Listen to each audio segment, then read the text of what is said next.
Hey everyone, Jessica here. So many of you have asked me over the past year, 2 years, how we could get apparel into your stores. Well, I am so excited to announce the launch of our graphic tee walls. Take a look behind me. We've set one up here in California. This is not going to happen in the blink of an eye. This is going to take so much planning and preparing from every single one of you. So in the mail, you're going to receive a launch kit from the office, and there are some really cool content, including a gift for the managers. So we have 2 t-shirts that will be sent to each of your stores, folding boards, and the launch guide, okay, with a 10-day checklist of exactly what you need to do to prepare for this execution. So please take the time, read through every bullet point, make sure that you're scheduling appropriately, and you understand exactly what needs to happen every single day leading up to your launch date. Okay, so let's get started.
It's 6 a.m. You're all going to be extremely eager to get your wall set up. It's just important that you slow down, you take the time to check in all of your hardware and ensure that all of the pieces delivered match the manifest, okay?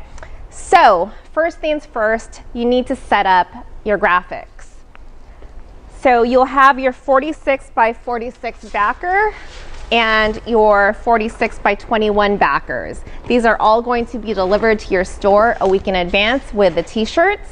So please take the time to install your letters correctly and store these in a safe place until the morning of setup. Okay, so let me talk you through all of the different pieces. So you will receive a 46 by 21.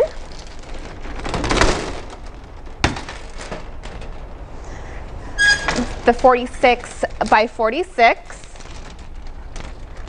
Okay, and with these 2 pieces, you're going to install the graphics. Okay, so that's why it's so important that you store the graphics in a safe place. You bring them out the morning of, and you put them into your 46 by 46 frame and your 46 by 21 frame, and leave in the black backer. Don't take this out. This is what's going to hold the graphic in place.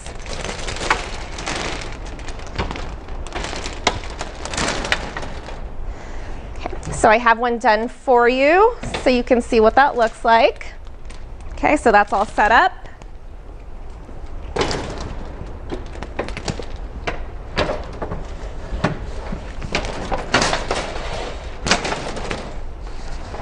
Make sure they don't fall. Okay, then you're going to have your 46 by 12 shelf. And I should also have a 46 by 15 shelf. But I don't, so what do? This is when I go to the who to contact list, and I'm either going to call Max or Kim, whichever one is assigned to my group, and let them know that I'm missing pieces and I can't proceed with my setup.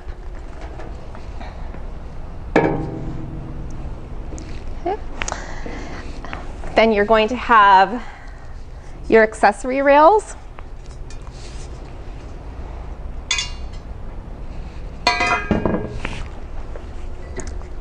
Shelf divider. Post mount face out. 5x4 face out frame. And magnetic ticket holder. Okay. Then you also have 2 bunkers. So these are going to finish off your wall at the very bottom to cover up the back of the wall. So it's all nice and pretty. Okay. And then you're going to have your t-shirt boxes. Okay, and they're all labeled on the back. Let me grab one to show you.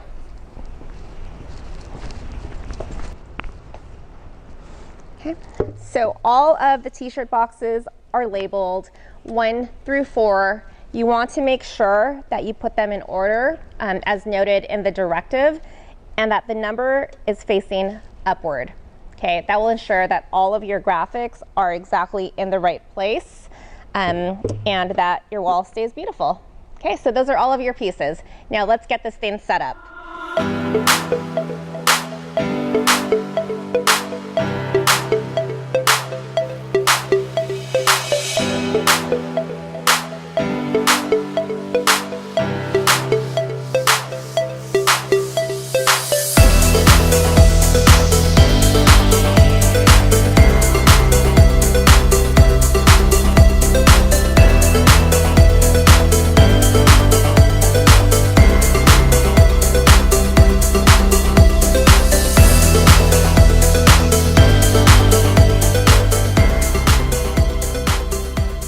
Now it's time to build your t-shirt boxes to put up onto your wall. This is the step you're going to do before you actually set up the wall.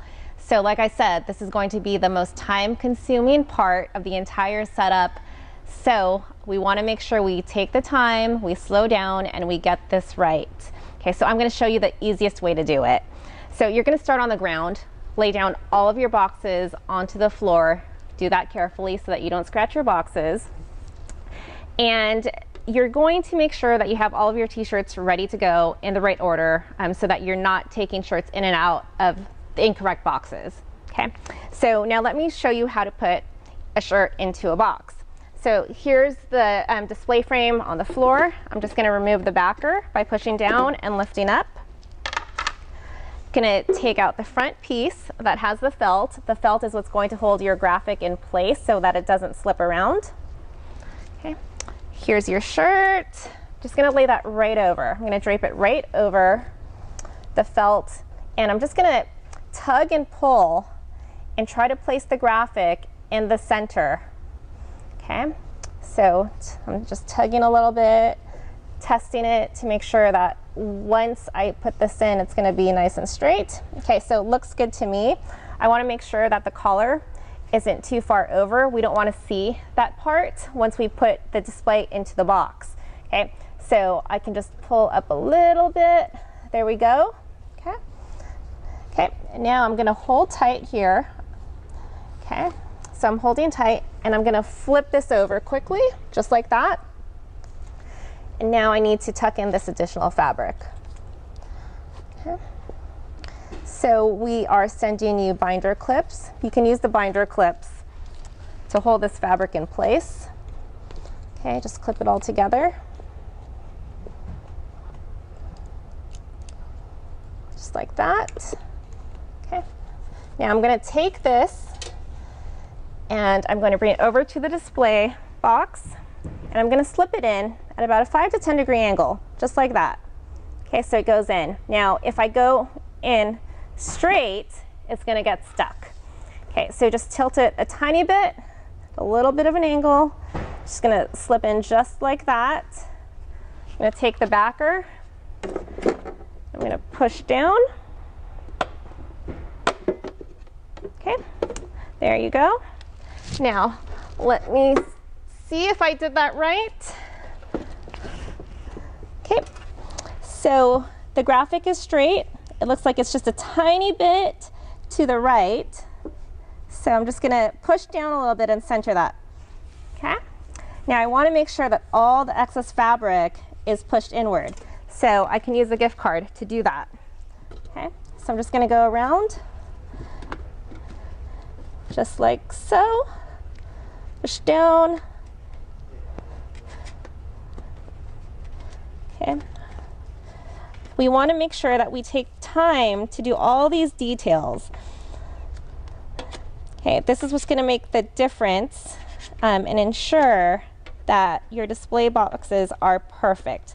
Nothing less than perfection. Okay. So now that looks good to me. Okay, so voila, there you have it. That's how you set up all of your boxes. Again, this is going to take some time. Do not rush through this process at all. We want to make sure that they're nothing less than perfect every single time. All right, so let's get the rest of these done.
Now the wall is set up and we're ready to go. But these babies aren't going to sell themselves. So let's talk about how we're going to engage our customers and let them know that we have this great new addition to our stores.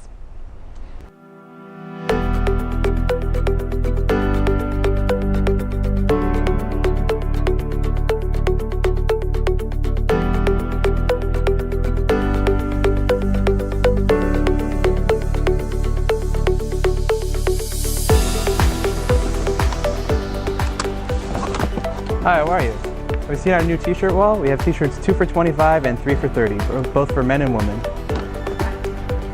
Hi, we just received new graphic tees. Why don't you check out the wall while you shop today?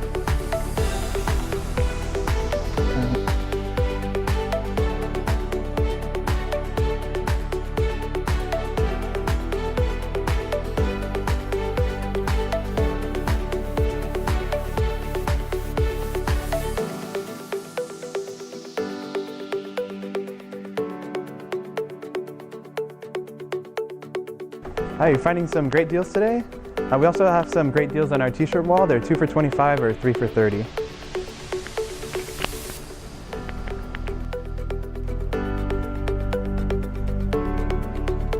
If you get 3 shirts today, they're actually going to come out to $10 each. This one right here is my favorite.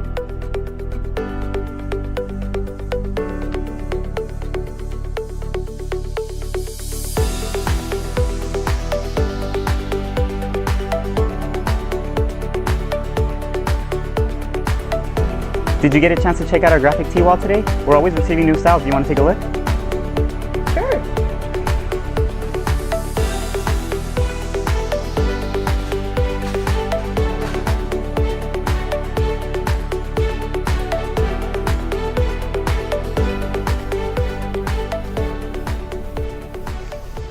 Hey guys, I'm here to talk to you about what you do in a situation where you do not have enough SKUs to fit into each and every box. So let's say you sold through, you didn't get it sent to you, whatnot, be different variables. But there are 3 different things you need to take into consideration. There's not a right way or a wrong way to do this. The first thing that you do have to think about is inventory, what you have in stock, what you have model, what you have size integrity of, what do you want to sell through. So that would be the first and foremost thing. You will have to be double exposing, so looking at all your inventory in the back, your shipment coming in, all things to consider for priority 1. The second priority would be color. So you will not want to have the same color next to, either horizontally or vertically, to the same SKU. So for example, these are all 3 different colors next to each other. So those are the 2 things that you would look for. The last, and not least, is the third, which would be the same logo. So you want to ensure that, if possible, you would have a different logo. So take into consideration those 3 priorities. Again, model, inventory, what you have size integrity of as priority 1. 2 would be color, and 3, not least, would be the graphic or the logo, whatever is shown on the graphic tee itself. So in this situation, we do have style integrity of all of these that I have in my hand. So putting as example, we have a blue, it's next to the black, it's next to the white. We don't have the same color. It's also a different graphic on the tee as well. We can put the black one here. Again, it's a different color, it's a different logo. The 3 priorities, starting at the top of style, 2 color, 3 graphic. So we have a blue one, and then we have the white here. So you'll notice that in some situations, the 3rd priority was the graphic. This does have the same graphic, but the higher priority would be color-wise. So they are different colors next to each other. In this situation, we do have some instances like this one where we do show the same graphic on there. So like I said, there's not a right or the wrong way of doing it, but having those 3 priorities as a mindset would be crucial in this situation. Going over here to the men's, you'll see that we did double expose some. Because we needed some more tees to fill all of the boxes. So for example, we double expose this. It doesn't have the same graphic, it doesn't have the same color. We double exposed the tan van graphic. Again, same situation, different color, different graphic. So you'll see, again, just to repeat, the 3 priorities would be what you have stock in, what you have model, color, and graphic if possible.